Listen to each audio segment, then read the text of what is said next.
This afternoon, the most compelling second division promotion race in years, featuring Sunderland and Brighton as the two sides aiming for a place in the first division next season. Brighton are away to Newcastle, and that comes later. We start at the racecourse ground, where Sunderland really have to win to keep alive their chances of going up. In front of Di Davis today, a defence that includes Wayne Cegielski, who did such a splendid job as deputy goalkeeper when Di was sent off last Saturday. Mel Sutton, right-hand man to Arvin Griffiths, takes on the key central role in midfield, while up front there are two 18-year-olds in Peter Williams and Steve Buxton, both very inexperienced. Dixie McNeil has every incentive to get his name on the score sheet. One goal would put him in the elite company of players who have scored 200 league goals. Sunderland's defence, though, has kept a clean sheet in 9 of their last 14 games. Steve Whitworth is a relative newcomer. He was signed from Leicester in March.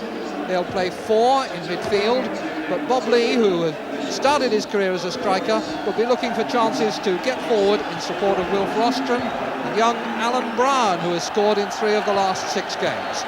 And Mr. Scott, the referee today from Nottingham, gets underway a game which Sunderland really must win if they're to give themselves a realistic chance of having a say in the promotion battle. And his whistle sets in motion the last of 42 games for Sunderland, which they hope will bring them victory and a place in the first division. For Wrexham, still a long way to go. Theoretically, they could still be relegated, but after this match, they have 5 games still to play. They were victims, one of the worst victims indeed, of the winter hold-up. First free kick of the game given for a foul by Arnott on Dixie McNeil. Dwyer.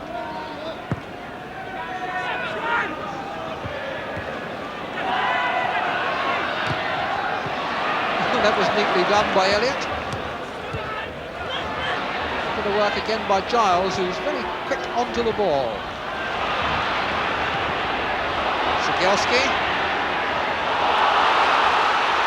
Brown, with Rostron supporting him, but Brown going on his own, and the ball came back off Davis, and Cegielski will be pleased to see that one come to nothing. It was his poor pass that let Brown in. Brown had support from Rostron, but went on his own, made the shot, and it just cannoned away to safety off Davis's chest.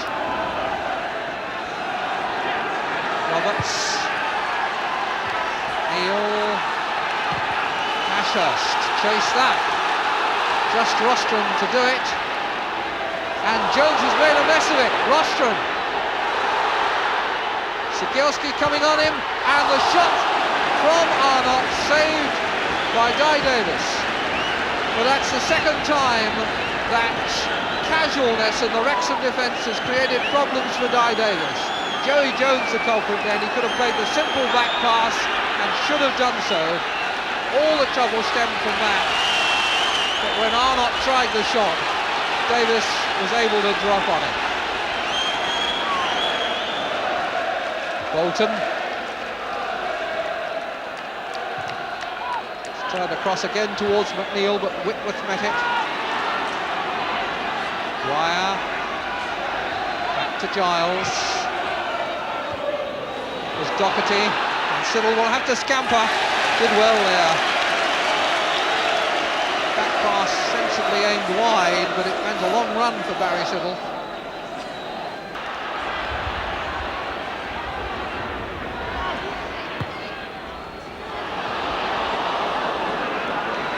Sutton.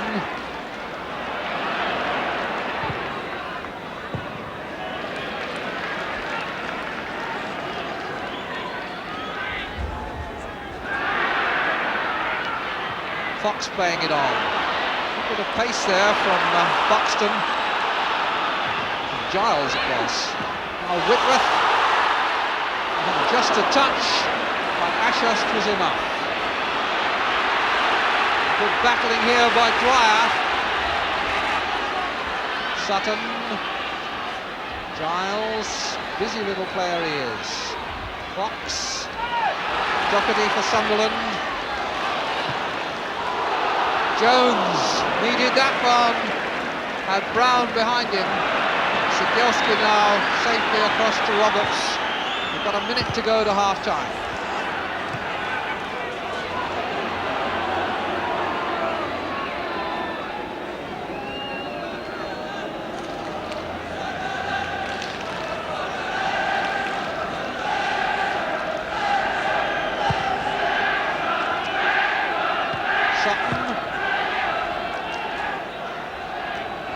Jones, Buckley for Sunderland, Rostron outside him. Sigielski, straight to Arnott. Bolton, Rostron, Arnott. Brown, Lee's header, put away by Dwyer, chased up by Giles, and the half-time whistle goes with the score 0-0. And to be absolutely honest, Sunderland have only looked like scoring when Wrexham have been making mistakes at the back. Joey Jones played one square that was dangerous, and Sigielski also a not very good ball that let in Arnott, but both chances squandered by Sunderland. A 0-0 scoreline at half-time is a pretty fair reflection of the first half. Join us again in a few moments.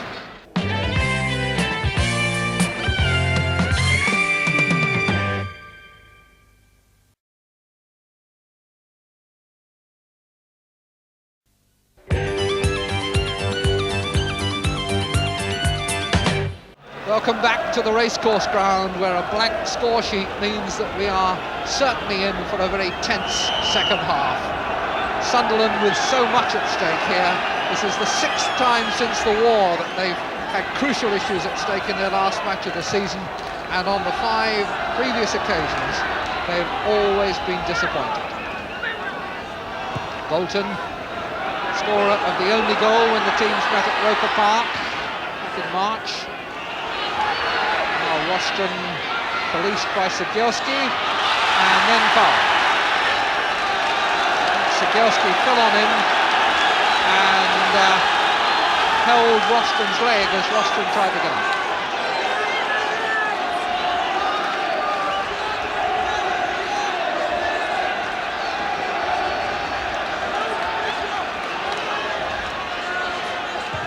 Arnott's free kick. Fox.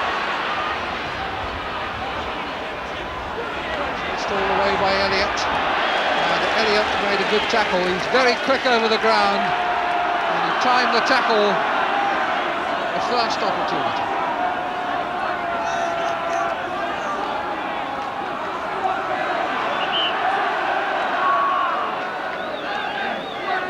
Come on, says the referee, get on with it. Sutton. Brown got a toe in. Joey Jones to McNeil. Fox, too close to the goalkeeper, and now it's Wrexham's turn to learn to cope with the wind that drifts the ball in towards goal.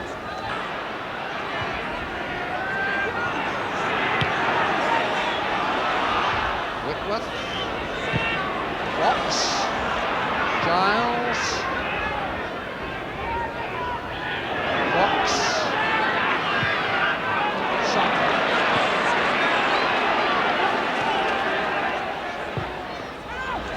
It's interesting. Good jump by Elliott though. He's very good in the air.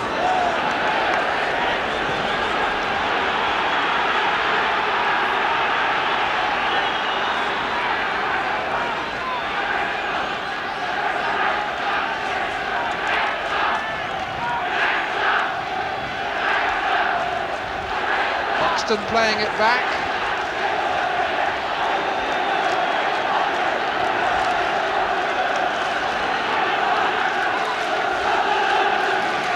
Giles.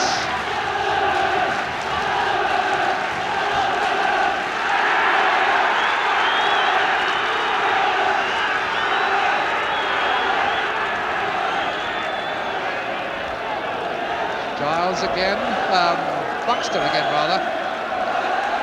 He's gone round his man well here. Whitworth has to put it out for the corner. That's Steve Buxton.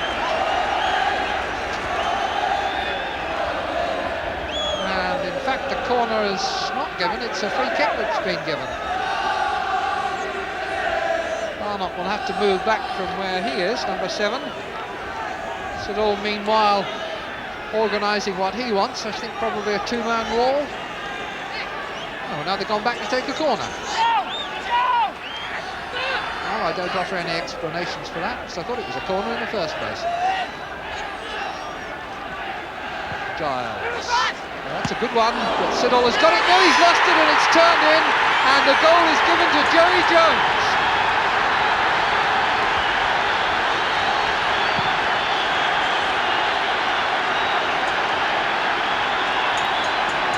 Well, the corner was swung in there, and Barry Siddall looked as though he'd got it, but somehow or other it slipped out of his hands, and in the scramble, Joey Jones got the final touch. That's his second goal since he came back to the racecourse ground. So now Sunderland are haunted again by the spectre which so often seems to come and trouble them when they need to be at their best. The game, of course, with suddenly more urgency.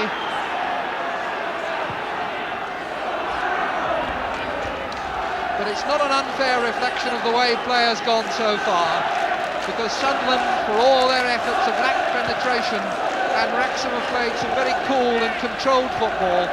The longer the game has gone on, the more the tension and nerves have shown, and the more Sunderland have been tempted to kick it and rush after it. Now Lee.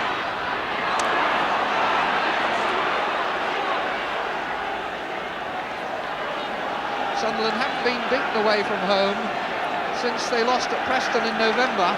6 wins and 6 draws on the road since then, but they'll have to go some here now.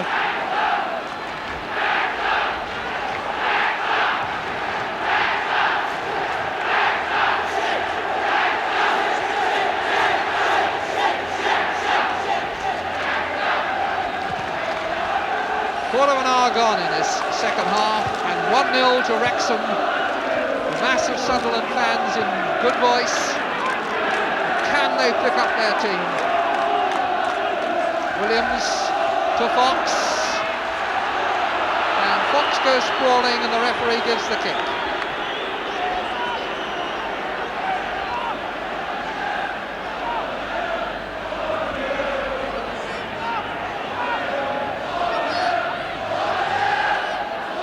Fox himself is going to take it. Buxton has made a run. Oh, goes back again. Joey Jones has made a run, taken that position on the penalty spot.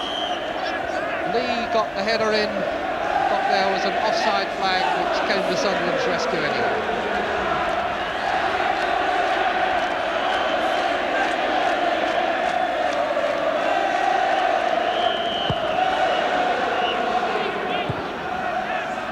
Referee wanting to take it again because Sunderland are going to make their substitution. They're taking off Bob Lee and bringing on Wayne Entwistle, who was transferred from Bury to Sunderland 18 months ago for £30,000. Scorer of 12 goals this season, including a hat-trick.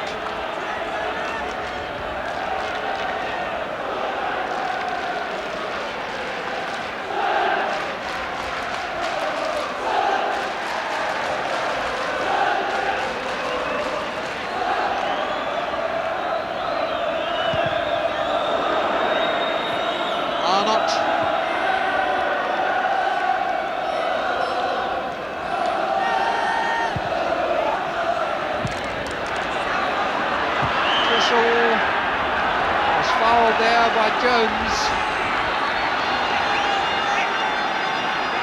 Big and a bit ungainly Wayne Entwistle. Always a problem for defenders to know how to handle him.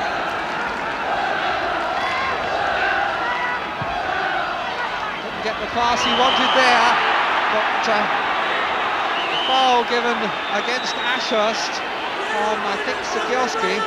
Sutton having a word with Ashurst as he goes back upfield, and he's now being called back to Mr. Scott to have his name taken. Yellow card for Jackie Ashurst.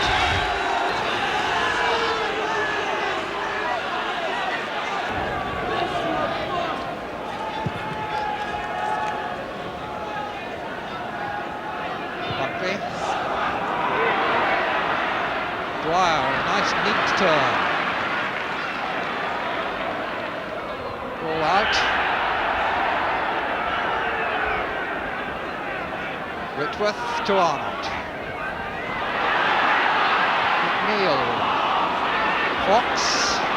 Sutton to his right. Sigelski coming as well. Fox tries the shot. He'd seen Siddall off his line, but the shot was rising.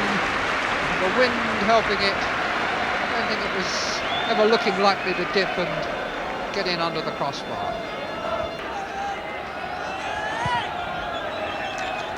There's no lack of commitment and endeavour from Sunderland, but somehow you feel that the craft isn't really there.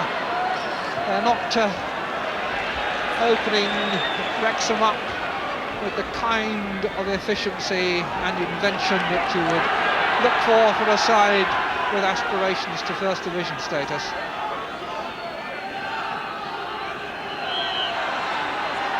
Fox, Jones and Fox again. Under pressure from Williams.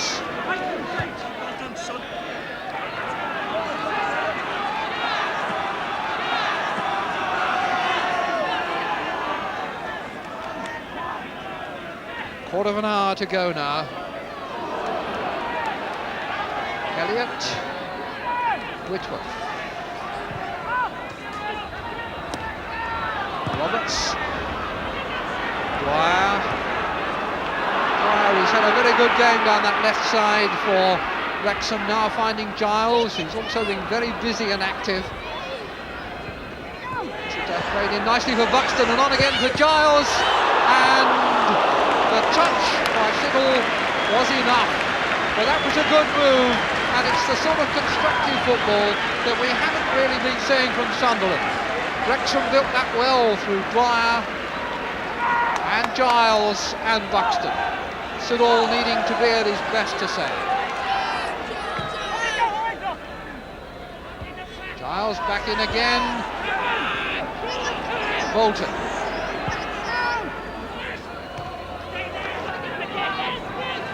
Williams for Sutton and on for Giles. Dixie McNeil on a diagonal run into a good position, but Elliott was firm and resolute in the header and anyway was fouled.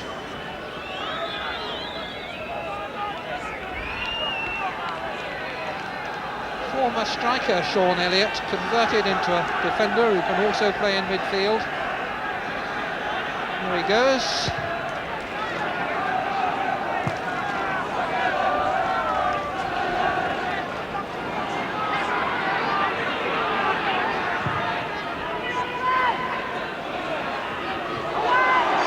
Roberts. No second thoughts about that.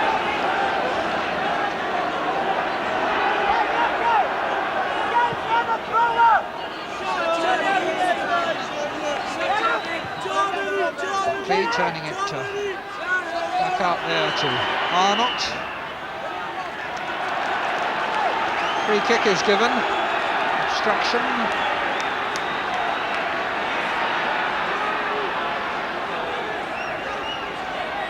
I don't suppose Arnott will be too displeased about that. Makes the angle a bit more interesting for him. And the goal has gone in from Rostrom.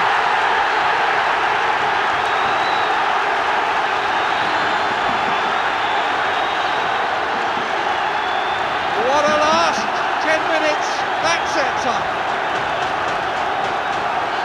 The referee opened the angle for Rostrom's for Arnott's free kick, and when he drove it in, Rostrom, not the tallest of players, got the header.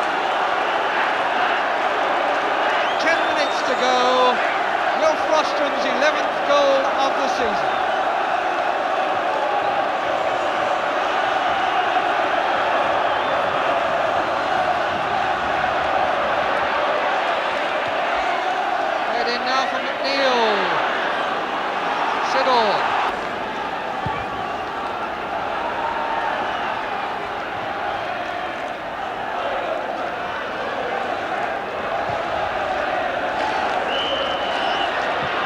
given. 8 minutes to go. The whole season's work boiling down to the last 8 minutes for Sunderland.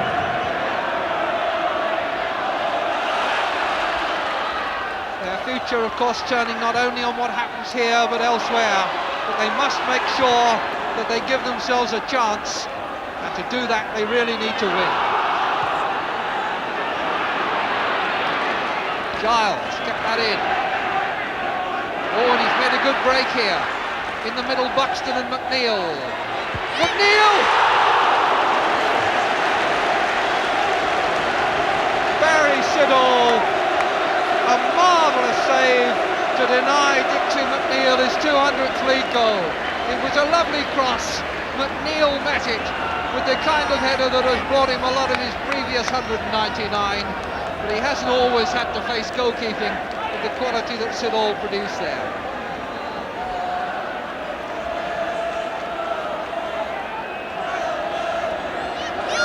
Well, that would have been curtains, but Siddall will have to be in action again. This time he saves well. Lost it. Header down, Brown, he's got it!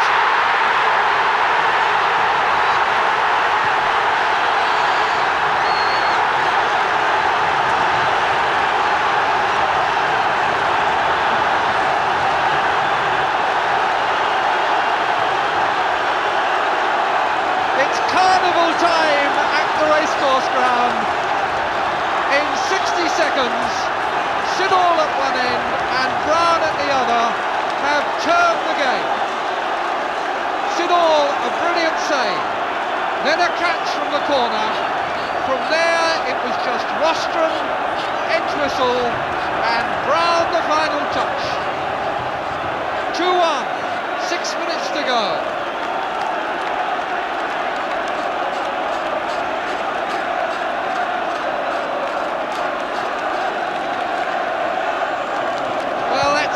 For you. I couldn't see any way that Sunderland were going to get one goal out of this game, let alone two, but they found them from somewhere, and now they've got to keep the door shut at the back.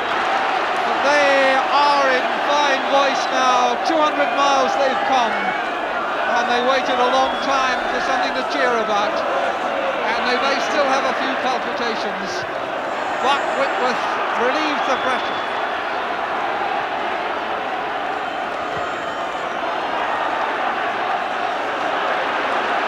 Bolton.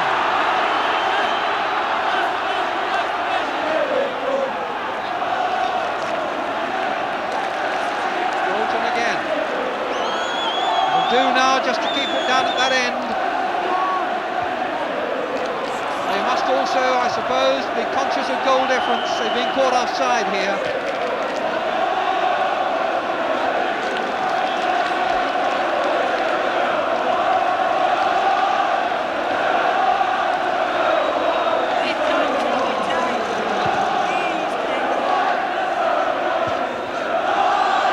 Rostron.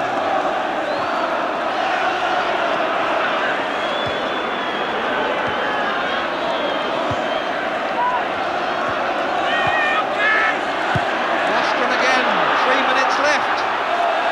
Buckley.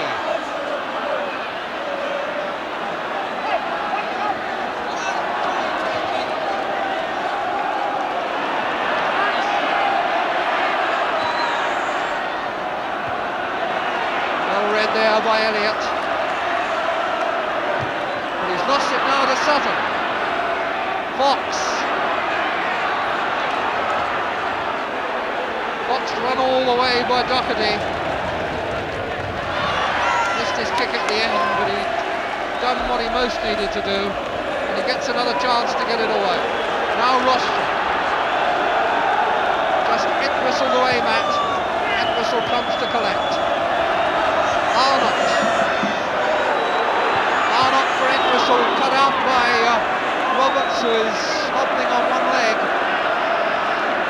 2 minutes to go. Arnott to Brown.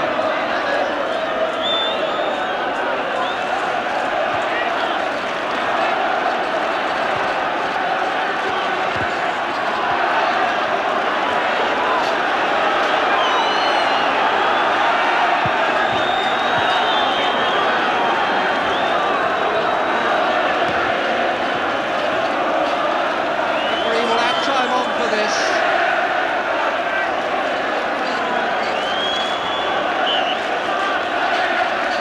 Doherty. Arnott. Come on, then he says, come and get it.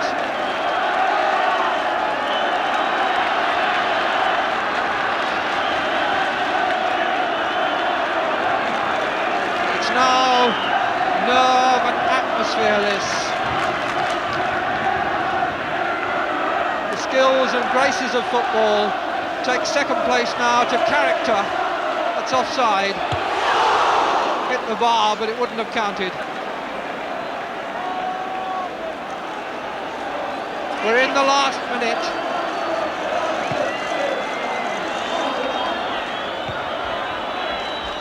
Sunderland fans want most of all now to hear that final whistle. Giles. Buxton in the middle calling for one. Dwyer. Whitworth into the stand, that'll do. These will be long seconds for Sunderland and their fans. Sutton. Can Wrexham get it in the middle? Dwyer tries a second time. We go into time added on now. McNeil, Buxton, and Siddle saves again. The countdown is off. The referee has checked with his linesman. Sunderland have come back from the dead to give themselves this promotion chance they fought so hard for. 13 games in a row away from home without defeat. 2 points here to give them a record of 26 points away from home. Club record, that is. Equalling their best ever. But the final whistle has not come to relieve them yet.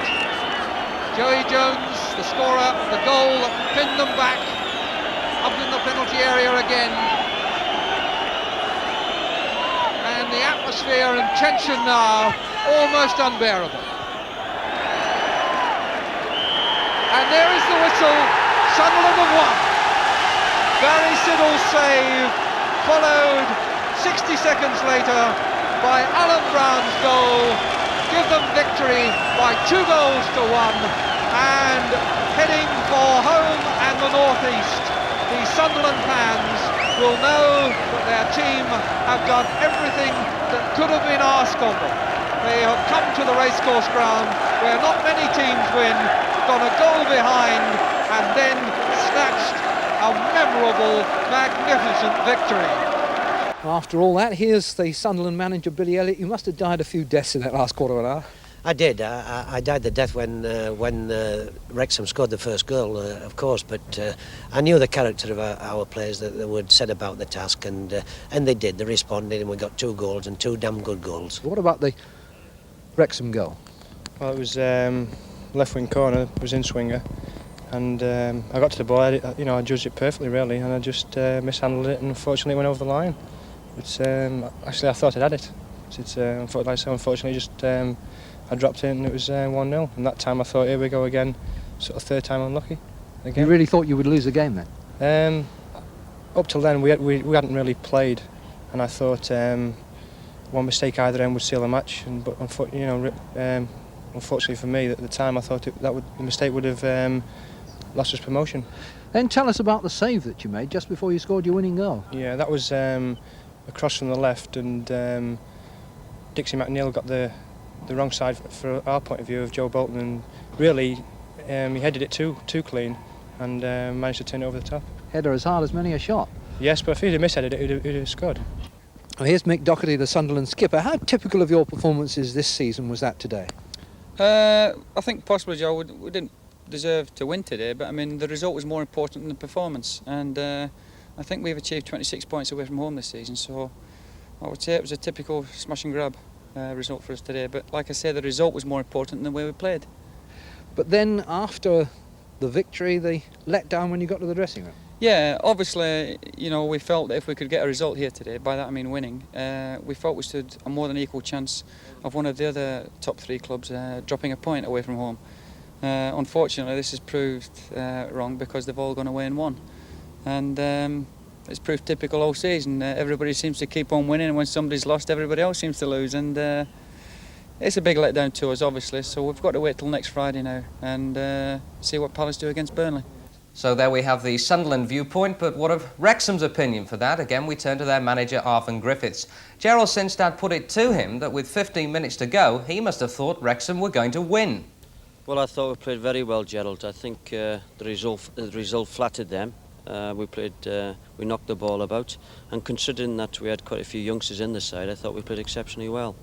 Now, when a team comes back like that, then to score two, do you blame yourselves? I think so. I thought we were undisciplined. I would argue with the free kick that led to the first goal. Having said that, I think you've got to give them credit for coming back. Their attitude was right, but actually they disappointed me as a side because I thought they didn't put anything together at all. But once they got the first goal, I think if anything, anybody won that game, it was the crowd. You've played them now twice in a matter of a couple of months. Do you see them as a promotion side? Well, I believe Crystal Palace need a point to go up. I think they'll get that point. And I firmly believe that the three teams that have gone up are the best teams in the league. So Sunderland just about keeping contention. But what of Saturday morning's leaders, Brighton? They were away to Newcastle, who are in the unlikely position of being able to do their great rival Sunderland a favour by winning at St James's Park. Tyne Tees Television covered the match. Kenneth Wolstenholme is the commentator. Newcastle are in the stripes.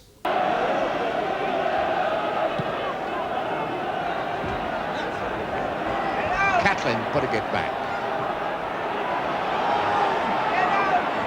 Sullivan trying to bundle his way through, and once again Newcastle United not looking all that happy, under pressure, and the Brighton supporters behind the goal to our left looking very happy about things. Peter Sayre, Welsh international, signed from Cardiff, going to take this corner. Cardiff, no doubt, is a dirty word to any Sunderland fan watching. Catlin getting it in. Maybank. And Manners just giving away the third successive corner. And so Newcastle United in trouble.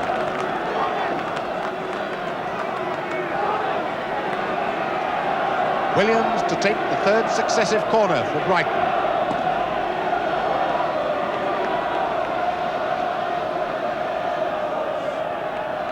Awful lot of Brighton players pushed forward. Oh, it's a beautiful goal! Magnificently headed by Horton. And as the corner came across, a bit low, a bit short, Horton raced at it at full tilt. Hit it with his head and it went in like a bullet. Nobody could have stopped that. 12 minutes gone and Brighton go into the lead. Shoulder taking the corner.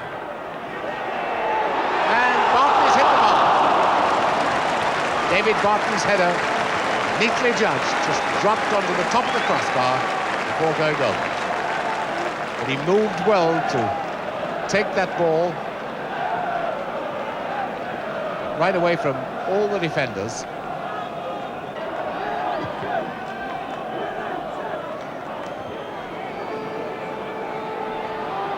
Ward flicking it to Maybank.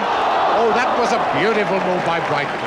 From Ward to Maybank, who brought it down, hooked it too high. He's trying to claim it came off the defender. The referee won't have any of it. It's Terry Maybank protesting about the decision.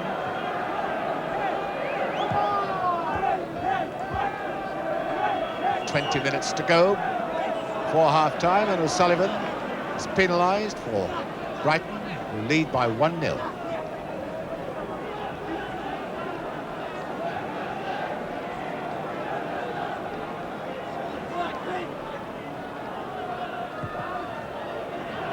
Bird with the free kick, and With gets up to it. Oh, and that was a bit of disarray in the Brighton defence. Everybody leaving it to everybody else. Finally, With knocking it well wide, but for a moment, all was wrong with the Brighton defence. For the very first time in the match.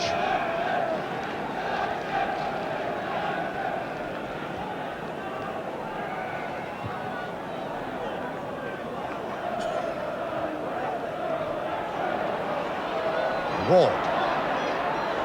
Beautiful close control by Ward, and it's a goal! Straight under the body of Kevin Carr. He should have saved that one. But Ward certainly deserved that goal for the way he brought the ball under control. Magnificent skills. Carved out the shooting chance for himself. Hit it, not all that well. Carr should have saved it really, and let it slither under his body into the net. So with 26 minutes gone, Brighton are 2-up. Good throw to Manners.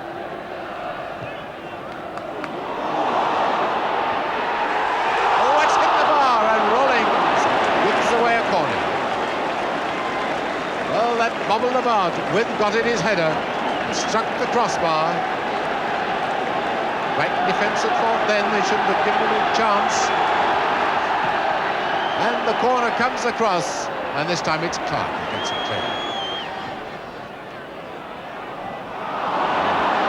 Martin beaten by Ryan, and a foul on Natras by Ryan.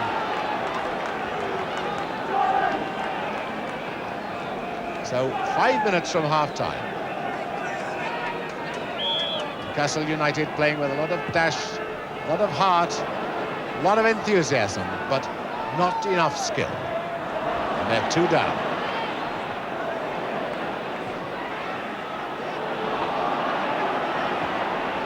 Williams.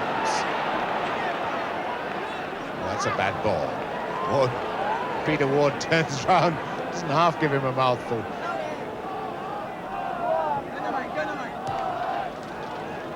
Natras lobbing it forward to shoulder. He's asking for too much time. He's a bit lucky to get another chance, and he wastes that as well.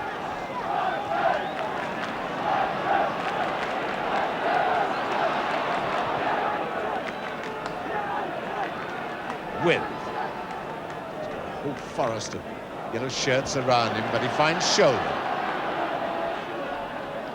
Now, Hibbett. That will be a corner kick, the linesman has given. Well, he was much nearer than me. I thought it looked a bit of a goal kick, but there we are. And it looks as if the rain is coming down, just starting to rain as shoulder takes the corner for Newcastle. It's off the line, and believe it or believe it not, it was a Newcastle player who flicked it off the line. Well, would you believe it? David Barton, the man who was moving it towards the goal line, he blocked that header, which would have pulled back the lead to 2-1.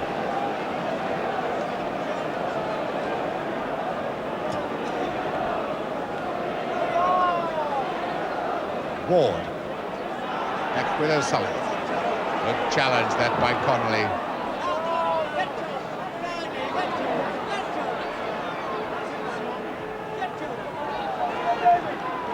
Connolly gets it to Natras. Now Manners. Back with Martin across to Hibbett.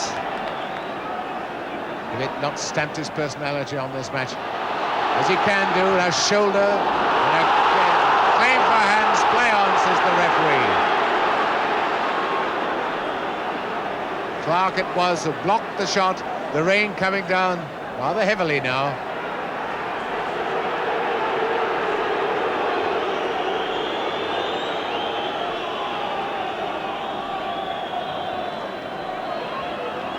A Horton for Brighton.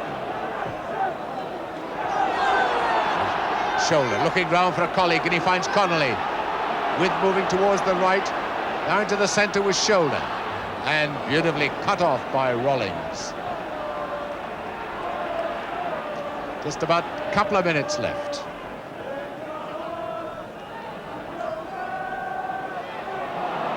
Manners losing out to Ward, who slips it back to O'Sullivan. Now Horton. Brighton look such a composed team.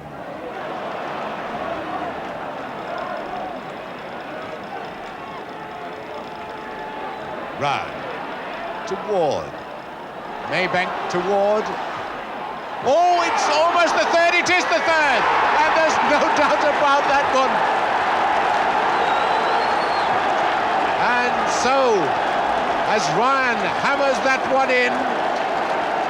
The ball seemed to be half cleared, but it just rolled away from the goal line, and Jerry Ryan darted in.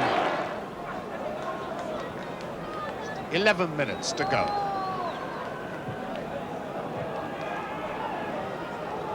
Hibbett finds Connell.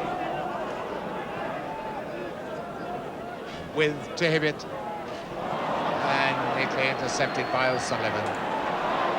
And then carelessly giving it away. Hibbett with Martin, and a goal by Shoulder. And Steele really hammering his defenders because of that ball was put in by Martin right along the ground. No Brighton defender moved to it, and Alan Shoulder hit it first time.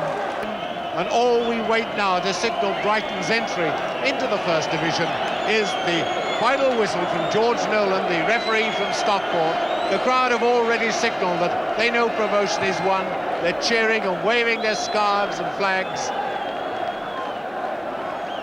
And Newcastle United now just assuming the role of bit players in this drama at the end of the season. Ward coming in to challenge Hibbett. Up to Shoulder.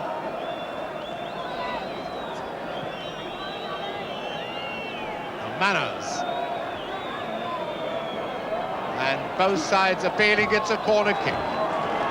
We've had a minute of injury time.